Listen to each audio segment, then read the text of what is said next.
Hello friends आज की इस क्लास में हम जानेंगे कि इंग्लिश कैसे सीखें। इंग्लिश सीखने के लिए हमें किस प्रोसेस को फॉलो करना चाहिए, उसके लिए क्या स्टेप होना चाहिए। तो आज की इस क्लास में हम जानेंगे कि इंग्लिश सीखने के वो सरलतम स्टेप क्या हैं जो हमें कम समय में और ज्यादा मटेरियल को सिखाने में मददगार हो। तो आइए वन बाय वन करके हम सीखते हैं। सबसे पहले तो आपको बता दूं मैं कि इंग्लिश अपने आप में कोई सब्जेक्ट नहीं है, इंग्लिश अपने आप में एक लैंग्वेज है और लैंग्वेज को ठीक वैसे सीखा जाता है जिस प्रकार आप अपने नेटिव लैंग्वेज यानी अपने मदर टंग को सीखते हैं, ऐसे ही अदर लैंग्वेज को भी सीखते हैं। लेकिन यहाँ सीखने के लिए सबसे पहला जो स्टेप आपको लेना होता है वो है इस लैंग्वेज की वोकैबुलरी, यानी किसी भी लैंग्वेज की वोकैबुलरी अगर आपको आती है। वोकैबुलरी का मतलब है शब्दावली। वोकैबुलरी का मतलब क्या है? शब्दावली, अर्थात उसके वर्ड और वर्ड के साथ उसका मीनिंग, वर्ड और उसके साथ उसका मीनिंग। अगर हमें वर्ड का पता नहीं है और वर्ड अगर हमने लिखा है तो उसका मीनिंग का पता नहीं है तो हमारी लिखी हुई या बोली हुई बात हमारे लिए गलत होगी, ना सामने वाला समझ पाएगा और ना हम उन्हें से समझा पाएंगे। तो सबसे पहला काम आपको जो करना है वो क्या है कि जितना हो सके आपके लिए कि आप वर्ड और वर्ड का मीनिंग आप उसको जरूर जाने। दूसरा स्टेप आता है कि कोई भी लैंग्वेज जब हम सीखते हैं तो उस लैंग्वेज के लिए हमें सेंटेंस के बारे में जानना जरूरी होता है। किसके बारे में जानना जरूरी होता है? सेंटेंस के बारे में। और सेंटेंस का मतलब होता है वाक्य। सेंटेंस का मतलब क्या होता है?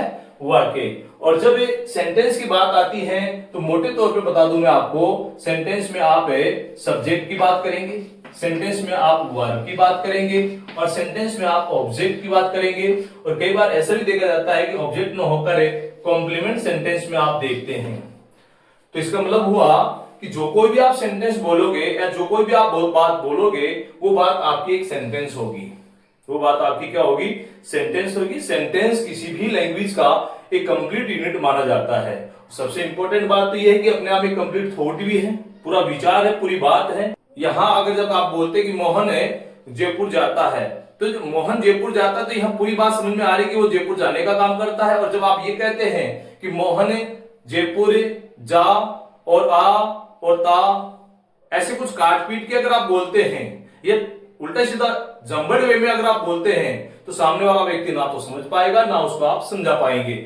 इसीलिए सेंटेंस अपने आप में कंप्लीट यूनिट होता है, पूरी बात अपने आप में क्लियर करता है ये कि आप क्या किसी से कहने वाले हो, आप किसी से क्या कह रहे हो या फिर क्या समझाना चाहते हो। तो यहां जब सब्जेक्ट की बात करते हैं तो सब्जेक्ट के तौर पे आपको ये ध्यान देना है कि सब्जेक्ट है या तो कोई आपको नाउन वर्ड लिखा हुआ मिलेगा या फिर कोई प्रोनाउन लिखा हुआ मिलेगा। अगर सब्जेक्ट नाउन या प्रोनाउन नहीं है, नाउन या प्रोनाउन नहीं है, नाउन का मतलब है कोई नाम, नाउन का मतलब क्या है? कोई नाम, किसी व्यक्ति वस्तु स्थान या कोई विचार का नाम ही क्या है? Noun word. अगर उससे स्टार्ट नहीं होता है तो फिर आपको उसकी जगह मिलेगा प्रोनाउन। प्रोनाउन में जैसे आई है, वी है, ही है, सी है, इट है और दे है और साथ में यू है। ये वो प्रोनाउन है जो सब्जेक्ट के काम करते हैं। ये प्रोनाउन सब्जेक्ट का काम करते हैं। आई का मतलब मैं अकेला बोलता है तो, वी का मतलब हम, अगर सब लोग एक साथ बोलते हैं तो ही किसी पुरुष के लिए थर्ड पर्सन के तौर पर, सी महिला के लिए थर्ड पर्सन के तौर पर, इट किसी जानवर या वस्तु के लिए और दे थर्ड पर्सन बहुवचन के तौर पर। और यहाँ पर यू एक अकेले व्यक्ति के लिए प्रयोग होता है और बहुत से व्यक्तियों के लिए प्रयोग किया जाता है। इसके बाद अगर मान लीजिए हमारे पास नाउन भी नहीं है और प्रोनाउन भी नहीं है तो फिर हमारे पास दूसरी चीज आती है फ्रेज। दूसरी चीज क्या आती है? फ्रेज। फ्रेज की बात करें तो इसका मतलब होता है वाक्यांश। क्या मतलब होता है? वाक्यांश। और वाक्यांश शब्द का, वाक्यांश किसी सेंटेंस का एक अंश है, अपने आप में सेंटेंस नहीं होता है। मतलब एक से अधिक अगर मान लो कोई शब्द दे रखे हैं और वो सब्जेक्ट का काम करते हैं तो उसे हम कहते हैं फ्रेज। तो फ्रेज सब्जेक्ट के तौर पे यहाँ पर प्रयोग किया जाता है।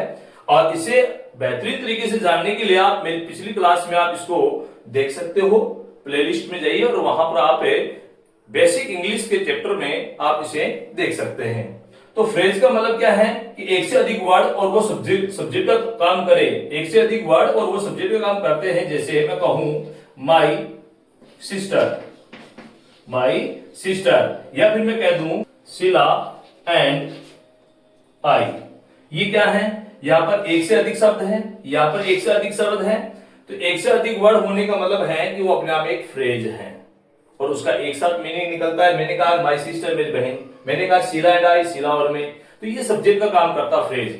और कई बार ऐसा भी देखा जाता है कि आपको सब्जेक्ट की जगह कोई क्लोज लिखा हुआ मिलता है, कोई क्लोज लिखा हुआ मिलता है, तो आप उसे भी जानेंगे। जैसे मैं कहूं कि what she did is not right,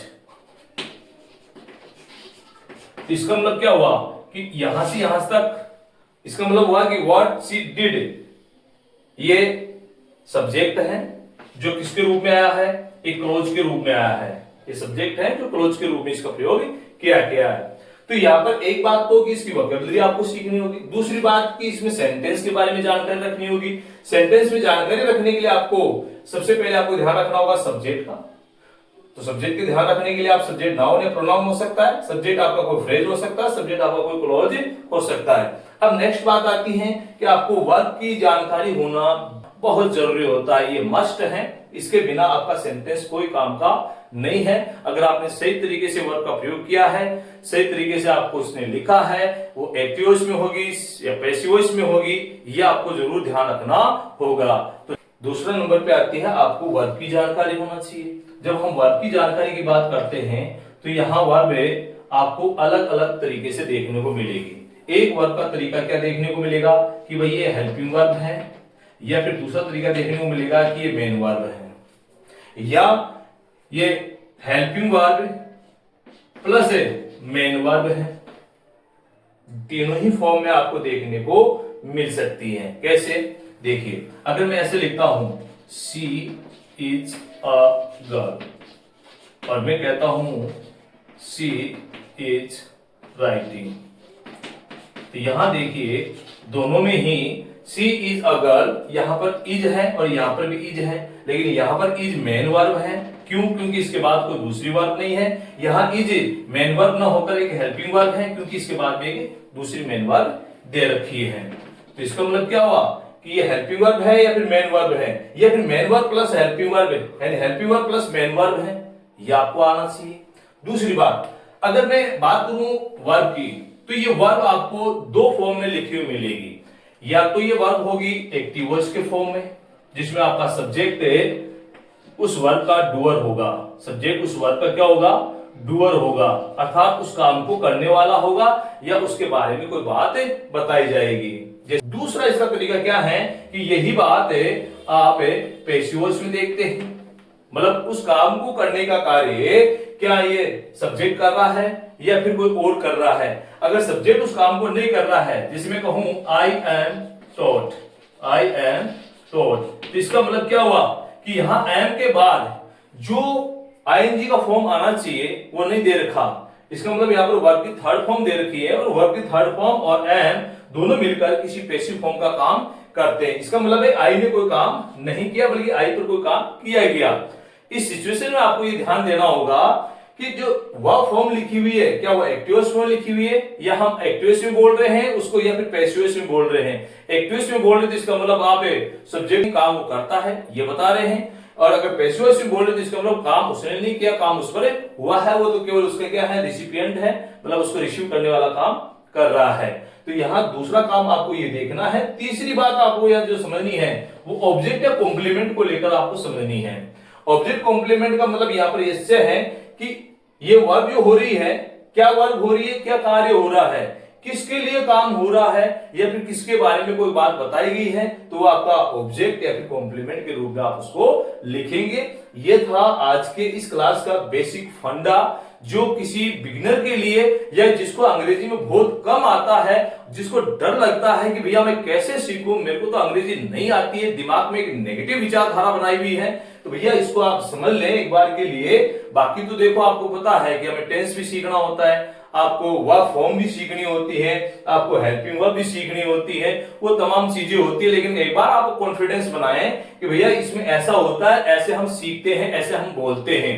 तो हमने केवल इसमें दो चीजों की बात करी है कि अंग्रेजी सीखने के लिए हमें दो चीजें चाहिए, पहला है वोकैबुलरी और दूसरा हमारे सेंटेंस। सेंटेंस में हमने ना सेंटेंस टाइप की बात करी। अगर टाइप से अगर हम बात करते हैं कि सेंटेंस कैसे कैसे होते हैं, हम कैसे जाने कि कौन सा कैसे सेंटेंस है, कब कौन सी बात बोलनी है, तो उसके लिए आप मेरे इसी चैनल की प्लेलिस्ट में आप जाइए और प्लेलिस्ट पे आप देखिए बेसिक इंग्लिश का एक पार्ट दिया हुआ है। उस पार्ट में आप सेंटेंस के टाइप्स देखिए, सेंटेंस क्या है, फ्रेज क्या है, तो वहां से आप इसको और भी डिटेल में जान सकते हैं। Thanks for watching.